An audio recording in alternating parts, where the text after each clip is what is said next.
You, John Fitzgerald Kennedy, do solemnly swear I, John Fitzgerald Kennedy, do solemnly swear that you will faithfully execute the office of President of the United States that I will faithfully execute the office of President of the United States and will, to the best of your ability, and will, to the best of my ability, preserve, protect, and defend the Constitution of the United States. preserve, protect, and defend the Constitution of the United States. So help you God. So help me God.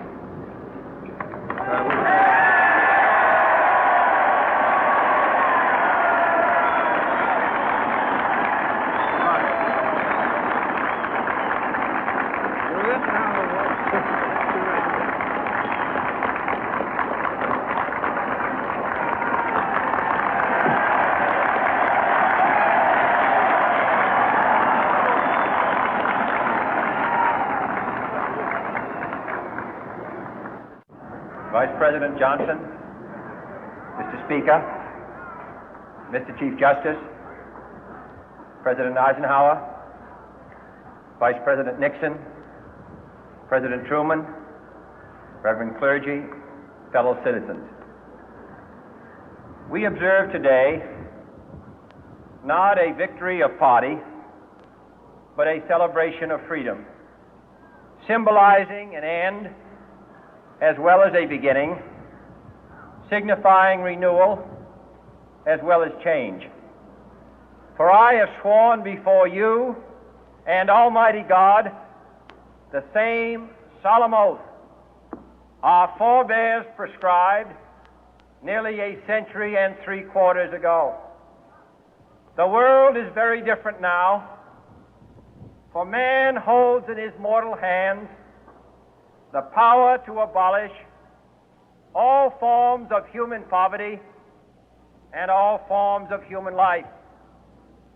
And yet the same revolutionary beliefs for which our forebears fought are still at issue around the globe.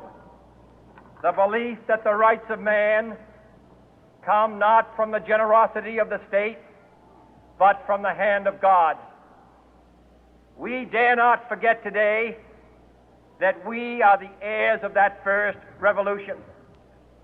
Let the word go forth from this time and place to friend and foe alike that the torch has been passed to a new generation of Americans born in this century, tempered by war, disciplined by a hard and bitter peace, proud of our ancient heritage, and unwilling to witness or permit the slow undoing of those human rights to which this nation has always been committed and to which we are committed today at home and around the world.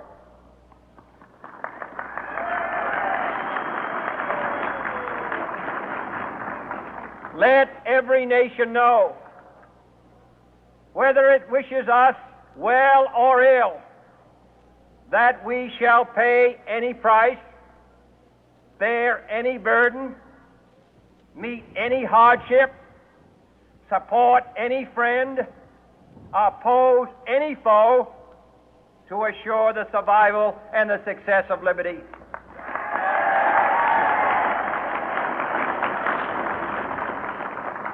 This much we pledge and more.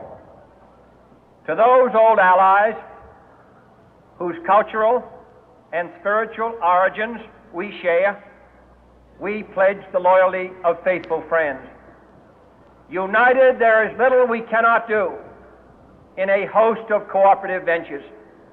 Divided, there is little we can do, for we dare not meet a powerful challenge at odds and split asunder. To those new states whom we welcome to the ranks of the free, we pledge our word that one form of colonial control shall not have passed away, merely to be replaced by a far more iron tyranny.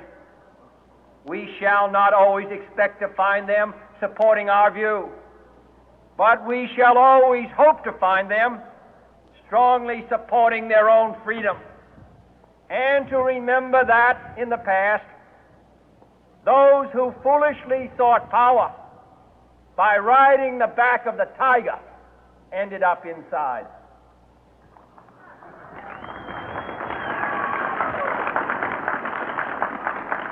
To those people in the huts and villages of half the globe struggling to break the bonds of mass misery, we pledge our best efforts to help them help themselves for whatever period is required, not because the communists may be doing it, not because we seek their votes, but because it is right.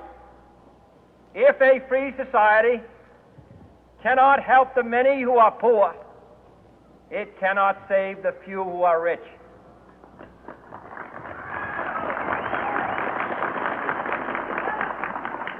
To our sister republics south of our border, we offer a special pledge to convert our good words into good deeds, in a new alliance for progress, to assist free men and free governments in casting off the chains of poverty. But this peaceful revolution of hope cannot become the prey of hostile powers. Let all our neighbors know that we shall join with them to oppose aggression or subversion anywhere in the Americas. And let every other power know that this hemisphere intends to remain the master of its own house.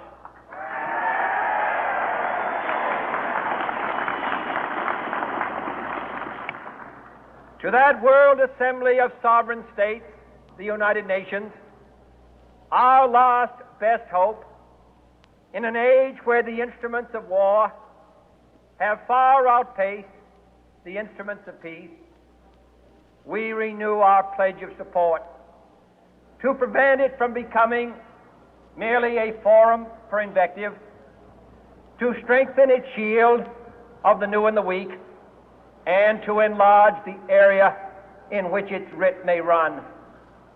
Finally, to those nations who would make themselves our adversary, we offer not a pledge, but a request that both sides begin anew the quest for peace. Before the dark powers of destruction, unleashed by science, engulf all humanity in planned or accidental self-destruction, we dare not tempt them with weakness, for only when our arms are sufficient beyond doubt can we be certain beyond doubt that they will never be employed.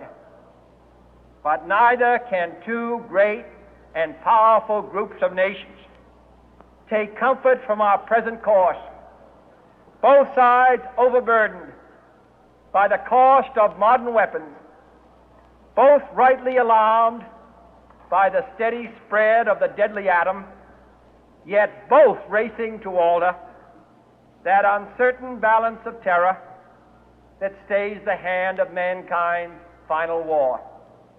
So let us begin anew, remembering on both sides that civility is not a sign of weakness, and sincerity is always subject to proof. Let us never negotiate out of fear, but let us never fear to negotiate.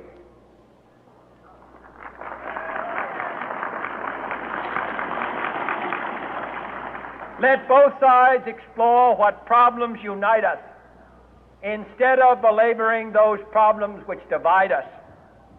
Let both sides, for the first time, formulate serious and precise proposals for the inspection and control of arms, and bring the absolute power to destroy other nations under the absolute control of all nations.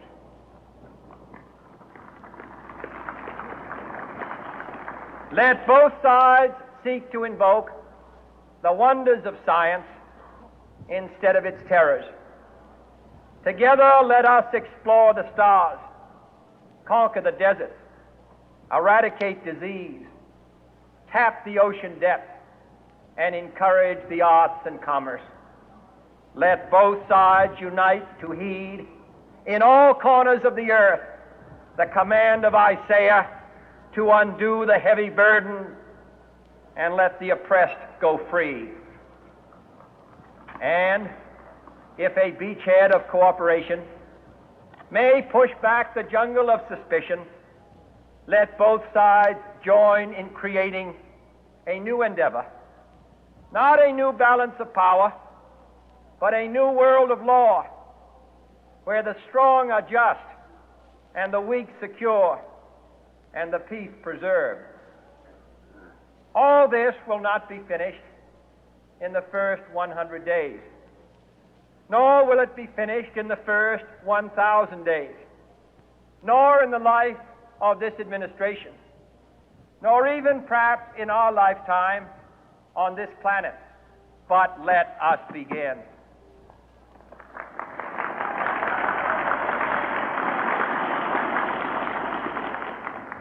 In your hands, my fellow citizens, more than mine, will rest the final success or failure of our course.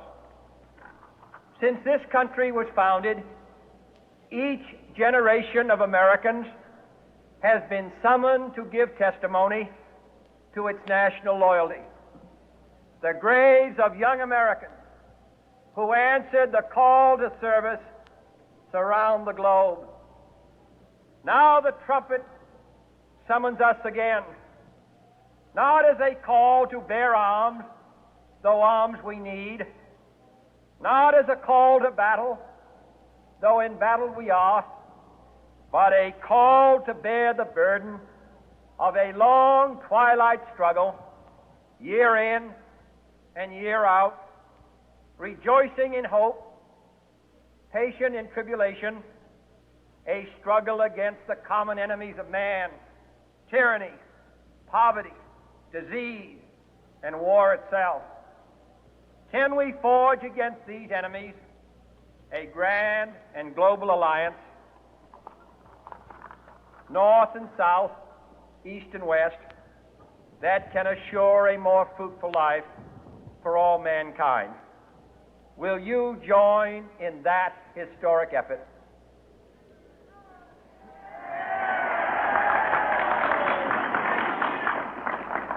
In the long history of the world, only a few generations have been granted the role of defending freedom in its hour of maximum danger. I do not shrink from this responsibility. I welcome it.